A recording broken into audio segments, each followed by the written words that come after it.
Thank you CPI leaders, आपने हमको यहाँ पर दावत दी. I am not good at Telugu but I will try to speak little in Telugu.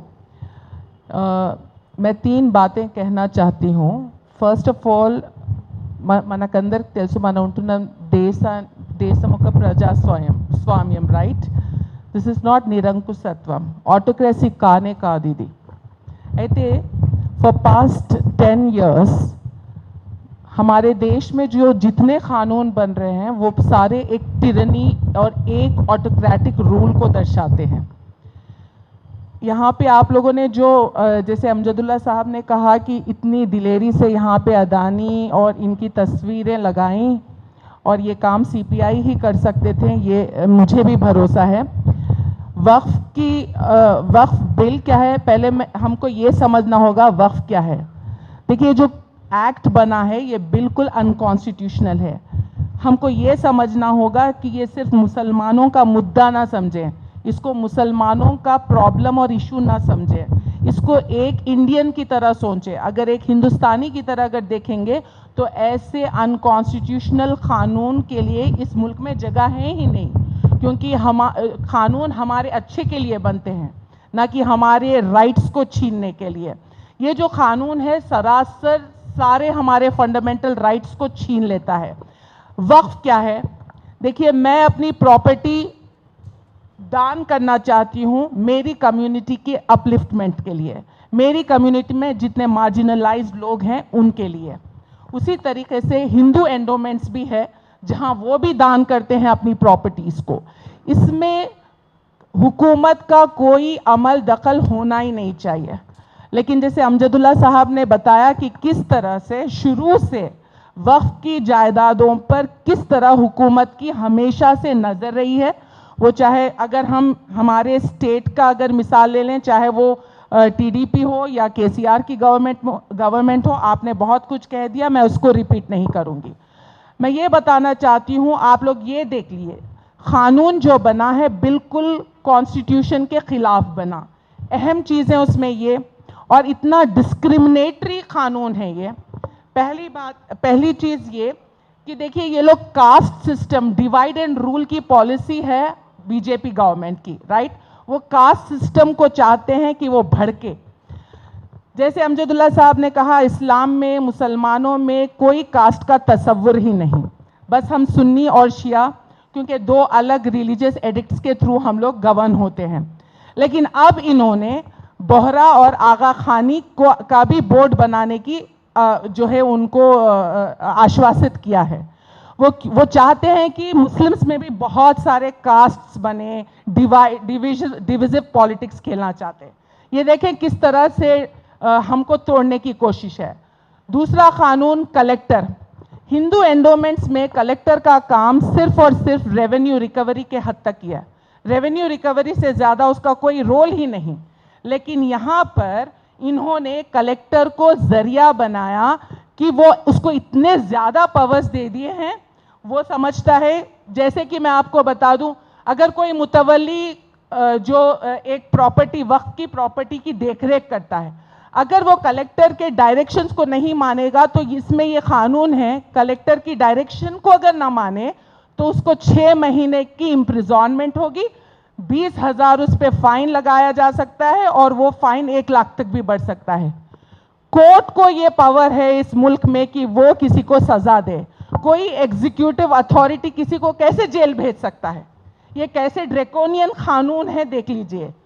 Collector जो है किसी भी गैजेट में जो नोटिफाई हो गई है, सेटल हो गया है कि ये वक्फ प्रॉपर्टी है, अगर ये डाउट रेज हो कि नहीं, हम इसको फिर से जांच करेंगे, खोलेंगे और इसके ऊपर हम जांचेंगे कि ये वक्फ प्रॉपर्टी है कि नहीं, वो किसी भी समय उसको रीओपन कर सकते हैं, उसकी जांच कर सकते हैं, और जब तक कोई फैसला कलेक्टर नहीं करते तब तक वो वक्फ प्रॉपर्टी को गवर्नमेंट प्रॉपर्टी डिक्लेयर कर देंगे.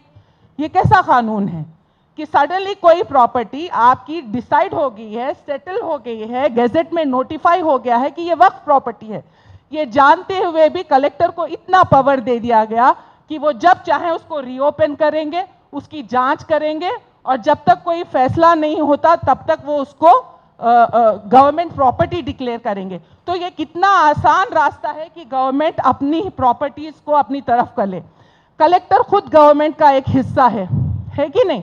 जब कलेक्टर खुद एक गवर्नमेंट का हिस्सा है तो आप ये बताइए वो खुद अपना क्लेम कैसे, वो खुद क्लेम करेगा कि ये गवर्नमेंट प्रॉपर्टी, और वो खुद ही जज कैसे बन सकता है? वो कैसे टाइटल डिसाइड करेगा? क्योंकि कोर्ट और कानून कहता है कि टाइटल डिसाइड करने का अधिकार तो सिर्फ सिविल कोर्ट को है, किसी और को नहीं है। इसी तरह लिमिटेशन को लेके एक अफवाह फैलाई गई है, जैसे बताया हिंदू एंडोमेंट्स के लिए कोई लिमिटेशन की प्रोटेक्शन नहीं और वक्फ के लिए लिमिटेशन की प्रोटेक्शन है। ऐसी कोई बात नहीं है। जितनी प्रोटेक्शन वक्फ को हासिल है उतनी ही प्रोटेक्शन लिमिटेशन में हिंदू एंडोमेंट्स को भी हासिल है। और ये कहते हैं कि ये एनिमी प्रॉपर्टी है। ये बहुत ज़्यादा अफवाह बनाई है कि जो पाकिस्तान चले गए थे मुसलमान, उन मुसलमानों की प्रॉपर्टी ज़्यादातर वक्फ में है। ये झूठ है, सरासर झूठ है। जब मुसलमान यहाँ इस मुल्क में थे, जिन्होंने वक्फ कर दी वो प्रॉपर्टी वक्फ की प्रॉपर्टी है। बाकी जितनी प्रॉपर्टीज वो छोड़ के गए थे वो इवैक्यूई प्रॉपर्टी के अंदर गवर्नमेंट ने कब्जे में ले ली। अब इस पे कोई सवाल ही नहीं उठता। मैं ज़्यादा टाइम नहीं लूँगी आपका ये सारे बोलते हुए, लेकिन मैं ये चीज़ें क्यों आपको पॉइंट कर रही हूँ कि क्योंकि देखिए, अगर ऐसे कानून को अगर आज हमने एक्सेप्ट कर लिया या ये सोचा कि ये मुसलमानों का मुद्दा है, हमारा नहीं, तो कल इस तरह से हम पर हर कम्युनिटी पे वो जो चाहेंगे कानून बनाते जाएंगे, नॉर्मलाइज करते जाएंगे, डेमोक्रेसी को ख़त्म करके रख देंगे। यूएपीए जैसा कानून बनाया ड्रैकोनियन, जब चाहा पूरे क्रिमिनल लॉ को बदल के रख दिया, पुलिस को वहाँ बहुत सारे पावर्स दे दिए। तो इस तरह आहिस्ता आहिस्ता वो हम तमाम के फंडामेंटल राइट्स को छीनने की कोशिश कर रहे हैं। और ये एक बहुत बड़ा लैंड माफिया है।